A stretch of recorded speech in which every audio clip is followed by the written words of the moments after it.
सांगढ़ में इलेक्शन का मैदान सज गया। जीडीए की उम्मीदवार सायरा बानो भी सांगढ़ के हल्का एनए 210 से उम्मीदवार हैं। उन्होंने इलेक्शन मुहिम का आगाज करते हुए बोल न्यूज से खुसूसी गुफ्तगू की। आप भी जानिए। जी बिल्कुल, इलेक्शन का माहौल गर्म है लेकिन सर्दी भी बहुत है। सांगढ़ में भी इलेक्शन का माहौल गर्म हो गया है। माहौल को गरमाने के लिए यहाँ पर हमने पिछले 5 सालों में एक ही आवाज़ असेंबलियों में गूंजते हुए देखी थी, जिसको हकीकी अपोजिशन भी कह सकते हैं। लोगों की दिलों में भी काफ़ी जान बनाई है। जीडीए के प्लेटफार्म से मखसूस नशस्त पर मैडम सायरा बानो गई थी। अब वो जनरल नशस्त पर सांगढ़ के एनए 210 सांगढ़ 2 से लड़ रही हैं। आज हम उनके पास पहुँचे हैं। सख्त सर्दी, रात का टाइम है, पीछे से आग भी जल रही है। इनसे पूछेंगे कि वो कैसे अपनी कैंपेन चला रही हैं। इनसे पूछेंगे। जी मैडम, खुशी होती है कि जब मुझे यहाँ शहदादपुर और सांगढ़ के अवाम अपने दिल की आवाज़ कहते हैं मेरी आवाज़ को। हाँ। तो खुशी होती है। तो इंशाल्लाह देखें कैंपेन। वैसे तो वो कह रहे हैं कि स्टार्ट ही थी कि जो 16 माह हाँ या जो सेवान में जाकर आवाज़ उठाई, तो वो एक कैंपेन ही होती है अपने लोगों के लिए आवाज़ उठाना। तो वैसे अगर आप रैली और नारों की बातें कर रहे हैं और वादों की बातें कर रहे हैं, वो इंशाल्लाह ताला कल से स्टार्ट होगा। ये तो होता आया ना कि कभी कोई किसी की आंख का तारा होता है, कभी कोई किसी की आंख का तारा होता है, कभी किसी की मकबूलियत होती है और कभी किसी की कबूलियत होती है। तो ये कबूलियत, मकबूलियत और मजलूमियत अब शामिल हो चुकी है। तो अब देखिए क्या होता है। लेकिन हालात जैसे हैं कुछ समझ नहीं आ रहा कि हम जा किस तरफ रहे हैं।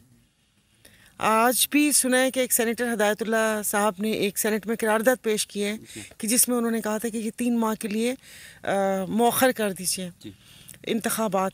ये जिस वक्त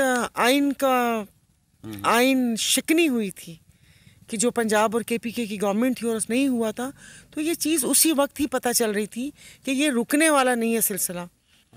ये मार धाड़ और ये जो सरकारी मशीनरी इस्तेमाल हो रही हैं और यूसीज जिस तरीके से पहले बल्दियाती इलेक्शन हुए तब भी आपने देखा कि यहाँ पर क्या धांधली का बाजार गर्म था।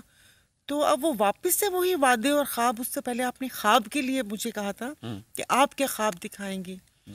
तो कोई अपनी हद तक ख्वाब देखे तो वो दूसरी बात है, लेकिन हुक्मरानों के ये जो ख्वाब हैं ये तो 75 सालों से सुनते हुए आए हैं, लेकिन हुआ कुछ नहीं।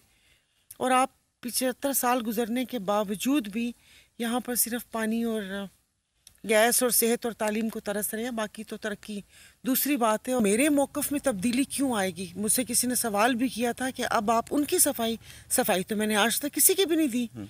हर कोई अपने अमाल का खुद जिम्मेदार है। और देखिए पार्टी ज़ाहिर है जो पार्टी के रूल रेगुलेशन है मैं उसकी पाबंद हूँ।